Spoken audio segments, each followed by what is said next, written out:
Bom dia, irmãos. Mais um domingo na presença de Deus, como escola bíblica dominical, para estudar a sua palavra. Nesse domingo, dia 1º de agosto de 2021, em que a escola bíblica vai estudar a lição número 5, que tem o título Deus é Santo. Teremos nessa oportunidade, nesse domingo, de ter como ministrante desse estudo a nossa irmã professora Elizabeth Caires. E nessa abertura, eu convido os irmãos para a leitura bíblica, que está no livro de Levíticos, capítulo 11.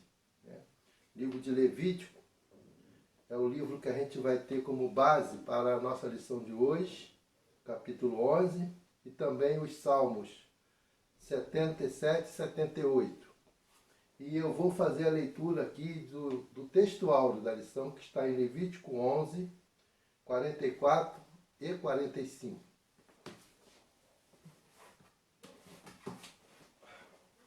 Diz assim o texto: Porque eu sou o Senhor vosso Deus, portanto santificai-vos e sede santos, porque eu sou santo. E não vos contaminareis com nenhum animal rasteiro que se move sobre a terra. Porque eu, o Senhor, que vos fiz subir da terra do Egito, para ser o vosso Deus. Sereis, pois, santos, porque eu sou santo. Amém. Que Deus abençoe aqui a sua palavra lida.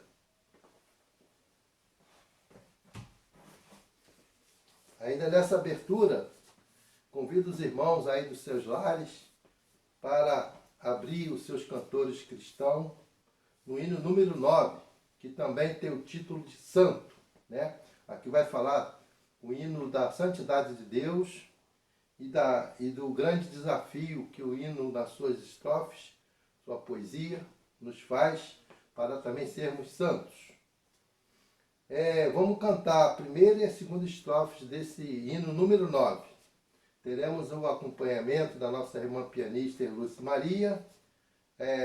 A família pastoral vai nos ajudar cantando para que possamos acompanhá-los e assim adorarmos o nosso Deus com essas expressões desse hino que enaltece Deus e apresenta esse atributo muito importante e fundamental da vida de Deus, que é a sua santidade. Depois de cantarmos esse hino, a letra vai estar na tela, nós teremos uma oração intercessória que eu mesmo vou fazer. E que Deus possa nos abençoar nesse estudo.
Santo, Santo, Santo.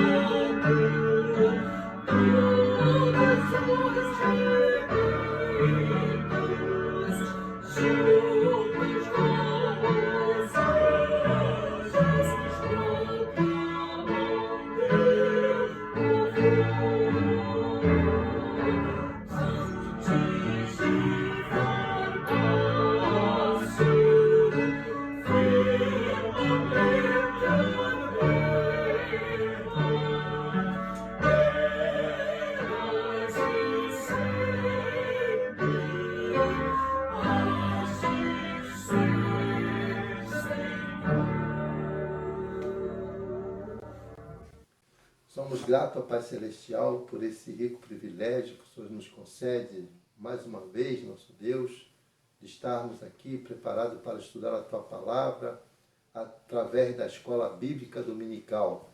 Que o Senhor possa estar abençoando esse momento especial na vida da Tua Igreja, da Escola Bíblica, de todos aqueles que vão estar, nosso Deus, ouvindo essa mensagem através da lição, nosso Deus, que o professor vai trazer para cada um de nós. Tu possa estar abençoando, instruindo, orientando o nosso professor desse domingo, ó Pai. Ele possa nos trazer tudo aquilo que o Senhor preparou no seu coração para aprendermos da Tua palavra, Deus. Fica com o Teu povo, recebe, nosso Deus, a nossa gratidão. Essa é a oração que fazemos em nome de Jesus. Amém. Bom dia, irmãos. Aqui é Elizabeth. Nós estamos iniciando uma atividade da Igreja Batista em Catete, da Escola Dominical. Nesse trimestre do ano, nós estamos aprendendo sobre a doutrina de Deus para a nossa vida. E perguntamos o que significa a doutrina, né? Significa um conjunto de ensinamentos religiosos, né? E o modelo escolhido pelo autor da revista Compromisso nesse trimestre foi um modelo temático.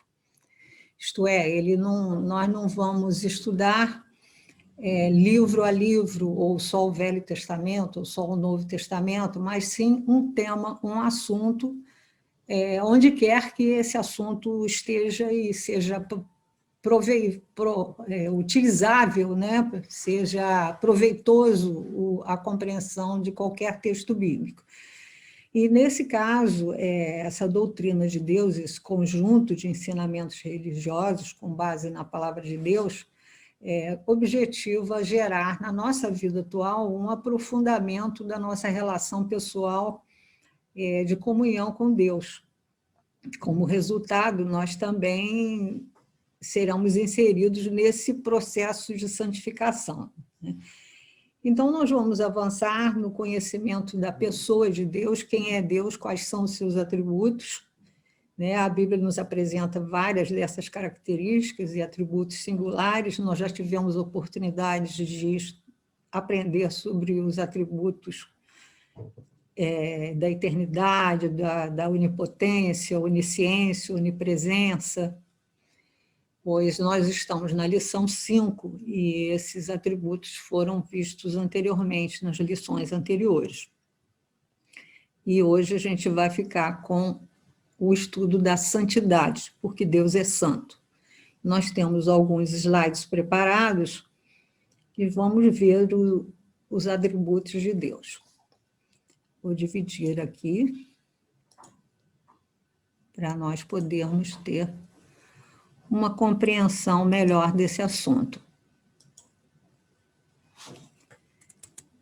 Bom, os atributos de Deus são difíceis de compreender, né? Porque a santidade talvez seja o mais difícil deles. Podemos compreender melhor, mesmo assim, de modo reduzido, todos os outros atributos e qualidades decorrentes vinculados à santidade, como é o amor, a misericórdia, a fidelidade, né?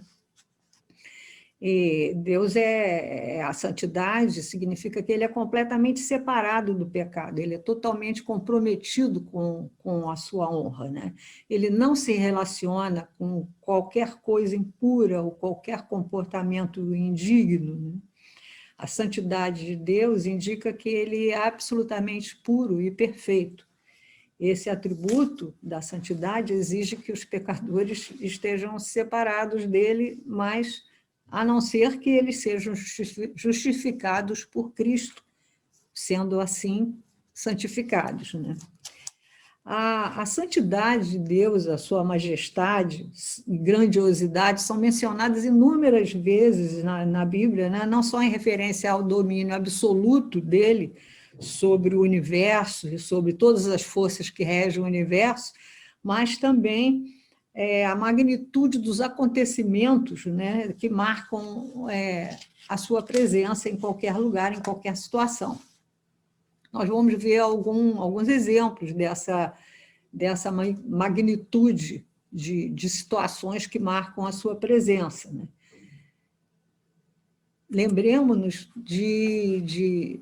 do episódio da sarça ardente, né? Em que Moisés pastoreava o seu rebanho e viu uma árvore em fogo, era uma árvore chamada sarça, e a árvore não se consumia. Então Moisés pensou assim, vou chegar mais perto para ver essa grande visão. Por que será que essa sarça não queima? Então Deus, que estava na sarça ardente, aquilo era Deus, a presença dele ali, Deus viu que Moisés se dirigia para olhar, e do meio da sarça ardente, Deus chamou, Moisés, Moisés, e Moisés respondeu, eis-me aqui. E Deus disse, não se aproxime, tire as sandálias dos pés, porque o lugar onde você está é solo sagrado. E continuou, o que nós estamos aí no nosso texto na tela. Eu sou o Deus de seu pai, o Deus de Abraão, Deus de Isaac, Deus de Jacó. Moisés cobriu o rosto, pois teve medo de olhar diretamente para Deus. E não podia mesmo, né? E essa magnitude desses eventos, né, as situações em que outras reações humanas acontecem, estão também listadas, citadas na Bíblia, né? Nesse caso da sarça, não se tratava de um anjo mensageiro, mas da presença do próprio Deus, né? A presença do sagrado, né? É tão diferente, tão intensa, que esse encontro muito íntimo sobrecarrega o ser humano não consegue suportar. Temos como exemplo, citado ali, a transfiguração de Jesus, né? Depois do Pentecostes, quando Jesus é transfigurado, Pedro, Tiago e João, conforme está relatado lá em Mateus 17, ao ouvirem a voz de Deus e presenciarem a transfiguração de Jesus, eles caíram com o rosto por terra e tiveram muito medo, ficaram muito assustados, né? Na ressurreição de Jesus, isso também ocorre quando o anjo aparece no sepulcro de Jesus depois de ser ressuscitado, os guardas também caem no chão e ficam como mortos por um período. E também, por fim, dos citados aqui, na conversão de Paulo, né, que está lá no livro de Atos dos Apóstolos, quando Saulo ouve a voz de Deus a falar com ele, ele cai por terra e, ao ver a sua luz brilhante, ele fica cego. Leva dias cego naquela situação. Ou seja, a força e a limitação humana não são capazes de suportar ou compreender essa tamanha santidade, beleza e grandeza. Por isso é que Deus envia alguns sinais quando ele vai aparecer, né, quando ele vai se manifestar, ou no caso de Moisés, em que se manifestou grandiosamente, né, ele pede que Moisés não se aproxime. E olha, nem os anjos na sua presença ouçam fitá-lo, e eles falam da sua santidade clamando, santo, santo, santo é o Senhor Todo-Poderoso. Pelo menos em 2 ocasiões há relatos bíblicos em que os anjos lhe dão glórias dessa forma, repetindo 3 vezes. No Velho Testamento, que é em Isaías, né, quando Isaías teve uma visão do Senhor assentado sobre um alto trono, e os serafins que estavam à volta, né, por ele, exclamavam isso, né, essa afirmação santo, santo, santo, e toda a terra está cheia da sua glória, mais ainda falaram, e cobriram o seu rosto com 2 asas. Esses anjos, serafins, tinham, nessa visão, eles tinham 6 asas, como está aqui exemplificado nessas ilustrações, né? Com 2 eles cobriram o rosto, com 2 outras cobriram os pés, e com 2 eles voavam. E aqui tem uma outra ilustração no lado esquerdo, que é uma ilustração, na verdade, no barro, na pedra, né?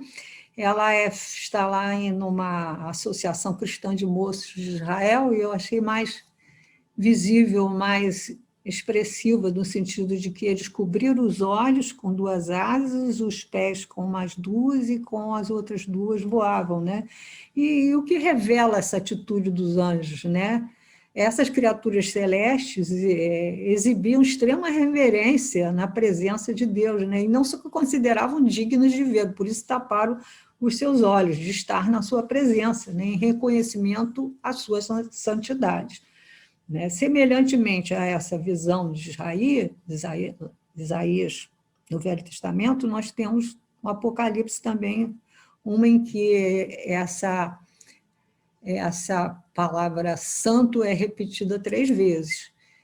Lá no Apocalipse, quando o apóstolo João viu seres viventes em torno do trono e que proclamavam continuamente a sua santidade, né? Esses seres viventes que estão aqui representados nessa ilustração antiga, de uma Bíblia antiga, aqui um deles tinha rosto de homem, os outros 3 tinham rosto de animal, eles também tinham essas 6 asas cada um, eles estavam em volta do trono e tinham os anciãos, né, os 24 anciãos que estavam na mesma sala do trono, e eles também diziam: Santo, Santo, Santo é o Senhor Deus Todo-Poderoso, o que era, o que é e o que há de vir. Esses seres viventes repetem dessa forma, porque esse era um costume hebraico, né, judaico da época, de repetir 3 vezes uma coisa quando eles queriam enfatizar, né? E, nesse caso, também faz referência à natureza trina de Deus, né? As 3 pessoas da divindade, igualmente santos, né? Pai, Filho e Espírito Santo. A gente se lembra que Deus se revela, né, na sua palavra, ou seja, na Bíblia, como uma trindade, né, atuando como Pai, Filho e Espírito Santo. Então, esses atributos vinculam as 3 pessoas, sendo inerentes a todos eles, né? Deus é santo, o Filho de Deus também é santo, e seu Espírito, cujo nome já diz Espírito Santo, né? E a santidade de Deus é a mesma e eterna, tanto no Velho como no Novo Testamento, ele é imutável, é o mesmo ontem, hoje, eternamente, assim como Jesus, como está escrito lá em Hebreus, né? Jesus Cristo é o mesmo ontem, hoje e eternamente. E a santidade de Deus é suprema, prevalece sobre as outras suas infinitas qualidades, né? Ele é separado de tudo que vemos no mundo. A compreensão dessa pureza e perfeição não é sequer alcançada por nós, né? Porque somos imperfeitos por natureza. Mas da santidade deriva o amor de Deus, né?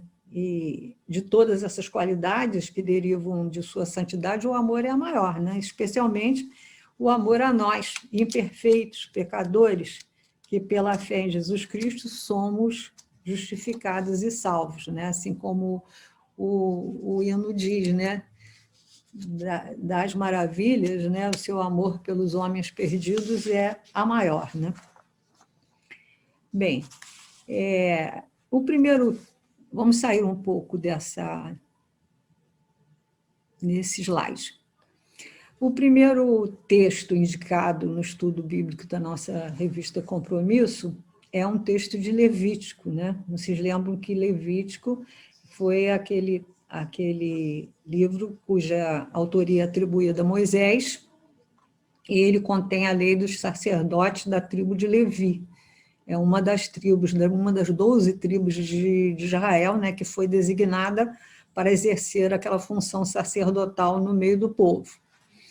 E aqui vamos fazer um parêntese, né? A gente lendo lá, nessa lei tem todo um modo de vida, aquilo que pode ser comido, o que não pode, como devem ser feitos os sacrifícios, como devem ser tratados os doentes, enfim. Na parte que nós vamos ler, que é uma parte que fala sobre o que pode comer, o que não pode, o que é uma abominação, o que não é, né? O animal que é imundo, o que não é, ou seja, aquele que pode ser comido, né? O imundo não pode ser comido, isso tinha lá suas razões, inclusive de higiene na época, né?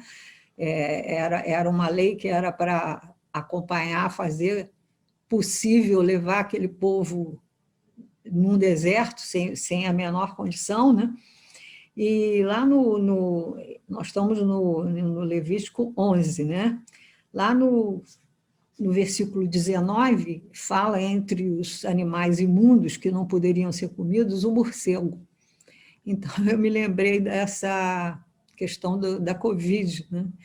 Que há informações de que a Covid teria se originado lá ou se expandido através dos morcegos lá do mercado de Wuhan, né? Que são tratados como iguaria. Não se fala mais nisso, mas desde o início que isso foi comentado, né? Então, se o povo tivesse seguido as instruções do Levítico, né, a Covid não estaria entre nós, né? Porque eles não teriam jamais se aproximado dos morcegos, que eram considerados como animais imundos, não poderiam nem chegar perto, que dirá comer, né? Mas voltemos ao nosso assunto, né? Lá em Levítico 11, a gente vai tratar mais diretamente de 2 versículos, né? O 46 e o 47. Vamos ver lá no nosso estudo novamente. Bem, esse texto aqui fala o seguinte trecho. Porque eu sou o Senhor vosso Deus, portanto vós vos santificareis e sereis santos, porque eu sou santo, e não vos contaminareis com nenhum réptil que se arrasta sobre a terra. Porque eu sou o Senhor, que vos fiz subir da terra do Egito, para que eu seja vosso Deus e para que sejais santos, porque eu sou santo. O que aqui o Senhor, em Levítico, né, exorta o povo a buscar a santidade como um estilo de vida, né, nas ações do dia a dia, materializado aqui pela alimentação, né? O que significa isso para nós é a busca da santidade como um estilo de vida, né? Um processo intencional, consciente e contínuo, no sentido de alcançar a maior semelhança possível com Deus e com Jesus, né? Nós aqui estamos abordando, como já falamos, as leis do Antigo Testamento, né? do Levítico. Certamente nós não estamos adstritos a essa lei da época, né? Mas no nosso sentido, ao lermos esse texto, é a busca da santidade como estilo de vida, como condição de relacionamento com Deus, né? Bem, a partir daí nós vamos ver os livros de Salmos, os capítulos 77 e 78. Esse capítulo 77 nos fala sobre as adversidades e não podem nos levar ao esquecimento da santidade de Deus. O salmista aqui está num período de adversidades, né? Em sua angústia ele clama a Deus e tem muito medo, está angustiado, inconsolável, sob a perspectiva que Deus não mais o atenderia. E ele diz: no dia da minha angústia, busquei ao Senhor. A minha mão se estendeu de noite e não cessava. A minha alma se recusava a ser consolada. E eu disse, mas lá na frente, ele reconhece, né, a alma dele estava tão atormentada, mas de tal forma atormentada, que ela não conseguia, não queria nem ser consolada, né, de tão angustiado que ele estava. E aí, posteriormente, o salmista cai em si, né, de que ele estava fraquejando por conclusões próprias, né, era coisa da cabeça dele mesmo, e como forma de fortalecimento da fé, ele se lembraria do que Deus já tinha feito antes, né? Então, ele diz, e eu disse, isto é enfermidade minha, mas eu me lembrarei dos anos da destra do Altíssimo. O que se pode refletir em cima desse texto, né? Em nossa angústia, às vezes, perante a adversidade, muitas vezes a nossa alma está tão inquieta que, como a do salmista, ela se recusa a ser consolada, né? Se recusa a ter esperanças de ver solucionados aqueles problemas, ou pelo menos de ter condições de enfrentá-los, né?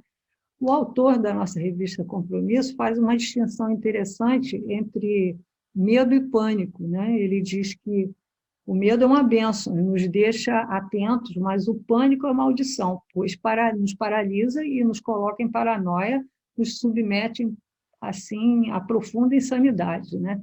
Com certeza, o medo é uma sensação instintiva que nos protege de riscos iminentes. Já o pânico provoca reações físicas e psicológicas capazes de embotar, de obnubilar os nossos pensamentos, levando, por vezes, à perda do controle, né? E acabam por nos colocar ainda mais vulneráveis aos riscos iminentes, né? E essa é a situação do salmista, por isso essa ilustração aqui de uma pessoa como se estivesse em profunda angústia, né? E aí ele diz, ele pede a Deus, né? O salmista pede a Deus que lhe dê foco, porque ele não está conseguindo nem, ele está tão perturbado que ele não consegue nem falar. Ele fala, ele pede a Deus, mantém os meus olhos atentos, ou seja, mantém o meu foco, não me deixa ficar desesperado dessa forma, porque estou tão perturbado que não consigo falar. Então, a partir daí, o salmista faz uma série de perguntas retóricas, né, de modo que o leitor reflita quem é e como age o nosso Senhor Deus. Né? O Senhor rejeitará, ele pergunta, o Senhor me rejeitará para sempre? O seu amor cessou para sempre? A sua promessa acabou? Deus esqueceu-se de ser compassivo? Encerrou as suas misericórdias? Então, são perguntas que ele faz para que ele mesmo, lá na frente, responda, né? A seguir, ele responde, ele diz, recordarei os feitos do Senhor, das maravilhas da antiguidade. Meditarei em suas obras, como está aqui escrito. Meditarei em suas obras, ponderarei teus feitos poderosos. Ó Deus, teus atos são santos. Que Deus é tão grande como o nosso Deus? Então, ele conclui isso. As respostas dele mostram que ele foi precipitado, foram infundadas, né, as suas inquietações e o seu pânico, porque o caráter santo de Deus não permitiria que ele agisse, né, como desamor, com esquecimento, com infidelidade, né? O salmista passa da absoluta inquietação, a ponto da sua alma não querer sequer ser consolada, para a convicção de que Deus é santo e grandioso, né? E não o abandonará na sua angústia. Né? Quantas vezes alguns de nós nos deixamos levar por situações de inquietude, né, extrema e mesmo pânico, até conseguir parar para refletir que Deus não nos abandonará. Ele nos dará forças para enfrentar essas situações e vicissitudes da vida, por mais difíceis que elas sejam, né? Pois ele é santo e, como santo, ele não descumprirá as promessas de estar conosco. Né? A seguir, o outro capítulo, o capítulo 78, que é considerado um salmo de sabedoria, ele é um salmo que é enorme, ele só é menor que o 119. Né? O salmista Asaf recorda a história antiga de Israel e alterna relatos de fidelidade de Deus para com seu povo e os frequentes episódios de teimosia, infidelidade, rebeldia do povo contra Deus. Né? E nesse salmo fica patente a santidade de Deus em suas ações, né? E a necessidade de crescimento espiritual do ser humano. Né? E, para começar, esse texto que está aqui, ele convoca o povo a escutar seus ensinamentos e faz exortações aos pais para ensinarem aos filhos por meio de narrativas da história dos tempos antigos. Aquela tradição oral, né? Os ensinamentos passados de geração em geração, de modo a evitar os fracassos do passado. E ele diz, abrirei a minha boca numa parábola, falarei enigmas da antiguidade. Com que objetivo? Para que a geração vindoura soubesse os filhos que nascessem, os quais se levantassem e contassem aos seus filhos, ou seja, contando, né, tudo que se passou naquela fase. Né? E a gente vai ver que ele diz que o povo teve problemas porque essa herança, contar esses fatos, essas maravilhas, não foi seguido devidamente pelo povo. Né? E aí ele narra as maravilhas que Deus fez ao povo de Israel no passado, maravilhas que são frutos da santidade divina, né? São relembradas, né? Para quê? Para que eles tivessem esperança. E ele lembra das maravilhas realizadas por Deus no passado, né? O maná caindo sobre eles, né? Na terra do Egito.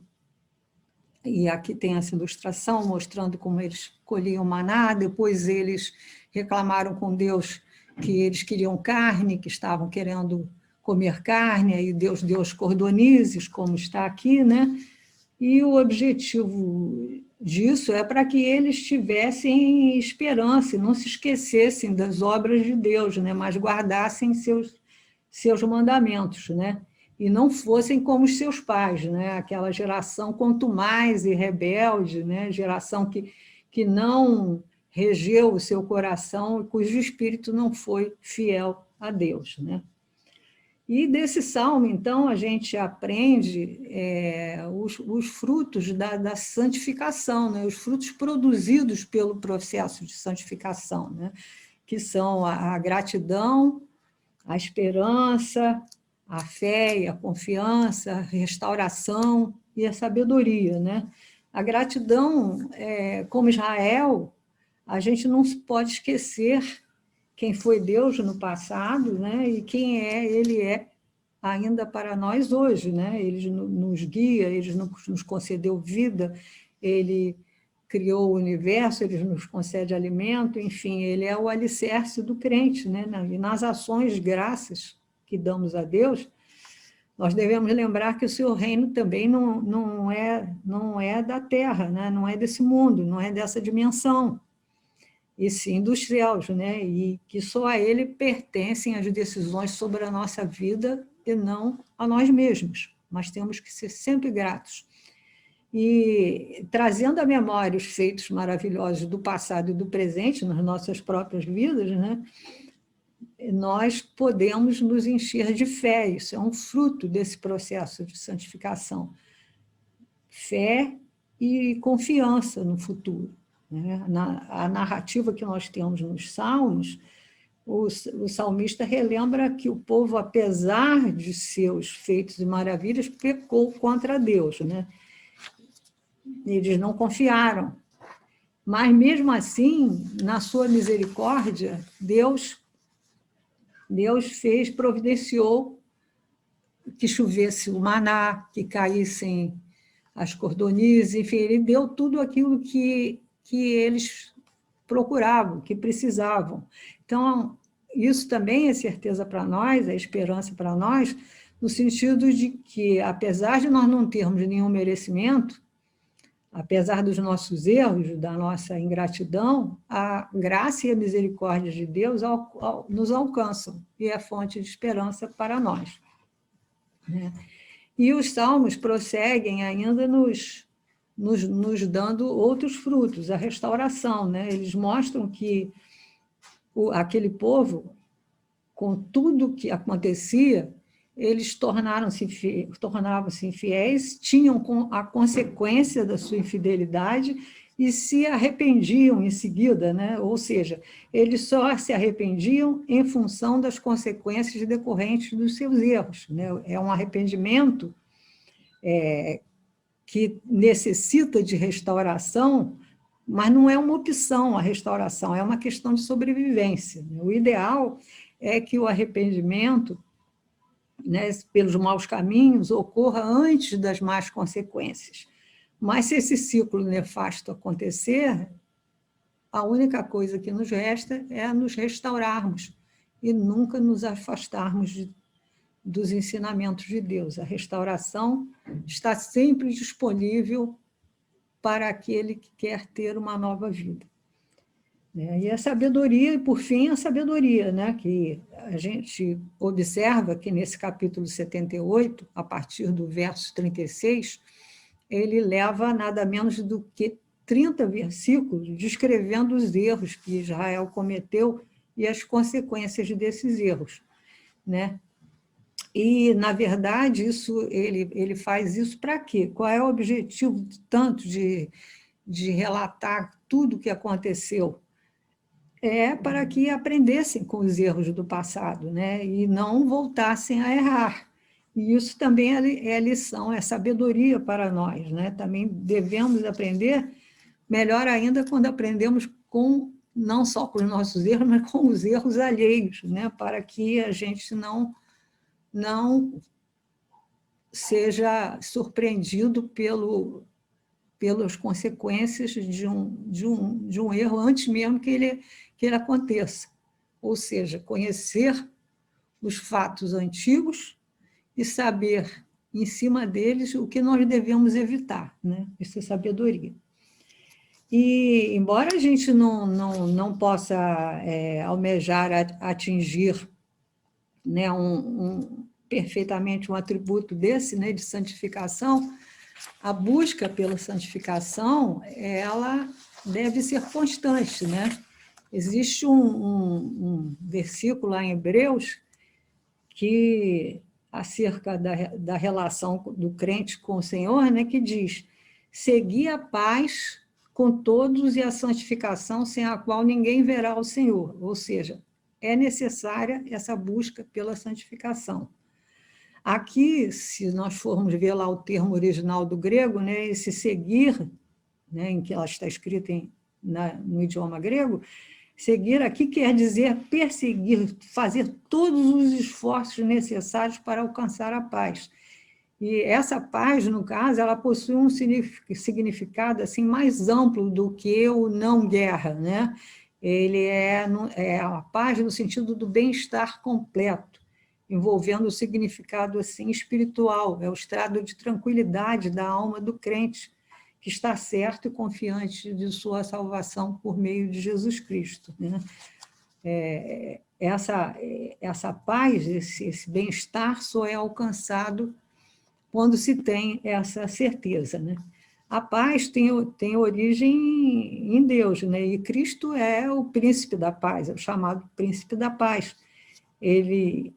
Esse é um dos atributos que Deus compartilha conosco, né? Que são comunicáveis.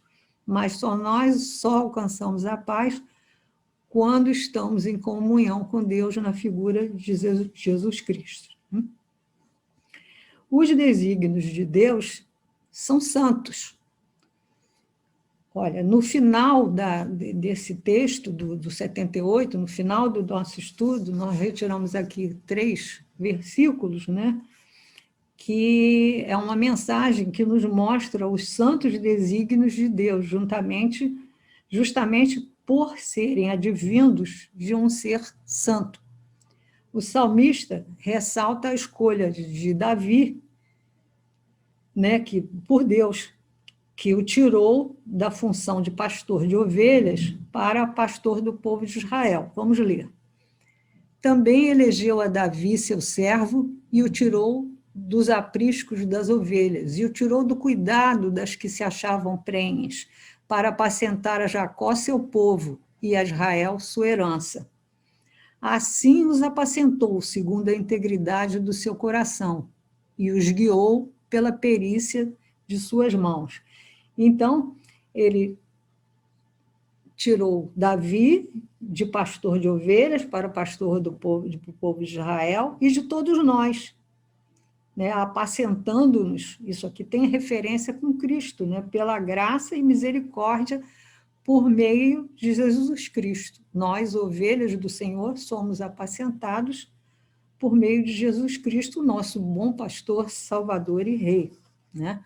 E essa mensagem, ela nos traz a certeza de que nós somos apacentados e salvos por Jesus, né? E não por nossos merecimentos, mas pela sua graça. E essa era o estudo de hoje. Muito obrigado pela sua atenção e até a próxima. Meus irmãos, nesse encerramento da nossa Escola Bíblica Dominical, queremos comunicar e convidar os irmãos para o nosso encontro interativo às 18 horas no Zoom, né? Sempre eu enfatizo que essa é uma oportunidade ímpar, né? O Zoom das 18 horas, esse encontro interativo, é uma extensão do estudo que tivemos agora pela manhã na EBD, já que nós não podemos ter a escola presencial e podemos então fazer o nosso estudo em debate, né? Tirar dúvida, fazer pergunta, aí todo mundo na sala do Zoom. Todos que tiverem essa oportunidade devem aproveitar para ampliar seus conhecimentos do estudo que foi dado e também participar, né? Compartilhar, trazer as experiências que cada um tiveram na lição dessa semana. E eu convido os irmãos aí para abrir os seus cantores no hino número 9, no hino que tem o título Santo. Nós já cantamos a primeira e segunda estrofe na abertura. Vamos cantar agora a terceira e quarta estrofes nesse encerramento.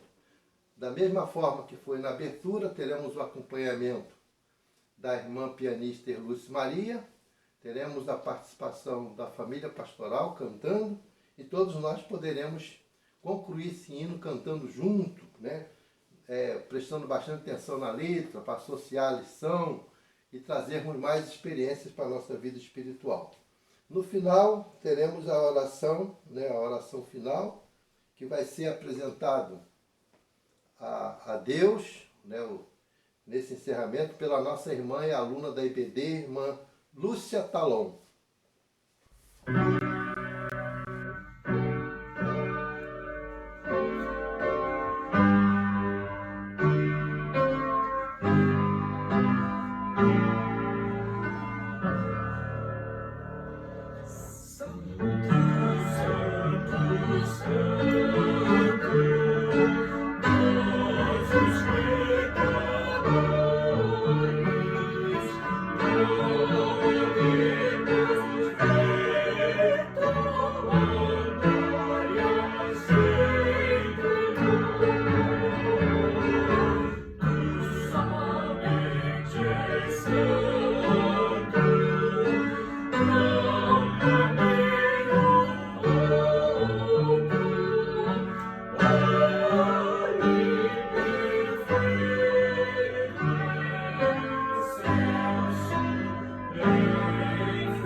Senhor Deus, nosso Pai, estamos diante de Ti, Senhor, mais uma vez neste domingo, Senhor, para Te agradecer essa oportunidade que temos, ó Deus, de estar, Senhor, lendo a Tua Palavra, Senhor, através da Escola Bíblica Dominical, Jesus. Senhor, abençoe os professores que tiveram esse chamado e obedeceram, Senhor, de nos estar trazendo a Tua Palavra, Senhor, que possamos guardar em nossos corações, ó Deus, e praticar no dia a dia de nossas vidas, ó Deus. Senhor, abençoe também o culto que será proferido daqui a pouco, Senhor, que possamos guardar, Senhor, a mensagem em nossos corações no dia a dia, Senhor, enquanto aqui vivemos, ó Deus. Abençoe a membresia da Tua igreja, Senhor, nas suas necessidades diárias, Senhor. Fica conosco no restante desse dia, nos abençoe. Essa é a oração que eu te faço em nome de Jesus. Amém.